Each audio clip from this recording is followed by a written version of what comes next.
আপনার বাঁশির সুর শুনে কি কেউ এই পর্যন্ত পালিয়ে আসছে আপনার কাছে বা আসে আপনার কাছে এসে আর যেতে চায় নাই? আসে অনেকজনই আসে, এসেও যেতে চায় না। আমি গরিব মানুষ, কোথায় রাখবো, রাখার জায়গা নেই কোনো। এই পর্যন্ত কতগুলো মেয়ে আপনার কাছে বাঁশির সুর শুনে চলে আসছে? বলে বোঝানো যাবে না, অনেক মেয়ে আসছে। অনেক মেয়ে। হুম। এই যে পাশে যে একটা মেয়ে দাঁড়িয়ে আছে, ওই তো আসছে বাঁশির সুর শুনতে। কি এখন কি বাড়িতে যেতে চায় নাকি আপনার সাথে যেতে চায়?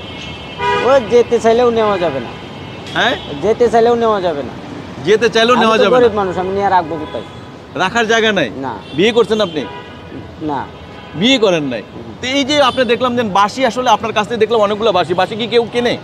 কিনে না বলতে টাকা পয়সা দেয়, ওই অনেক মেয়েরা আসে দেখতে শুনতে, বাঁশির সুর শুনতে আসে, শুনে টাকা পয়সা দেওয়া যায়। বাঁশি তো বিক্রি হয় না এখন। বাঁশি বিক্রি হয় না? না, আগের মতো তো এখন বাঁশি কেউ কিনে না। আচ্ছা, আমরা একটু আপনার কাছে, ওনার কাছে একটু জানার চেষ্টা করি। কি নাম আপনার? রানী। আচ্ছা, আপনার নাম রানী। এখানে কেন এসেছেন? এই বাঁশির সুর শোনার জন্য। তো কি এখন কি আপনি বাঁশির সুর শুনের জন্যই আসছেন নাকি ওনার সাথে মানে যাওয়ার চিন্তা ভাবনা রয়েছে এমন কিছু? না, যাওয়ার চিন্তা ভাবনা নেই। কারণ নাই? এমনি যাব না। কি নাম আপনার? রানী। রানী। রানী, আমাদেরকে একটু বলবেন এই বাঁশি শুনে আপনার কেন এত বেশি ভালো লাগে, একটু বলবেন? কারণ বাঁশির সুরটা অনেক সুন্দর, তার জন্য।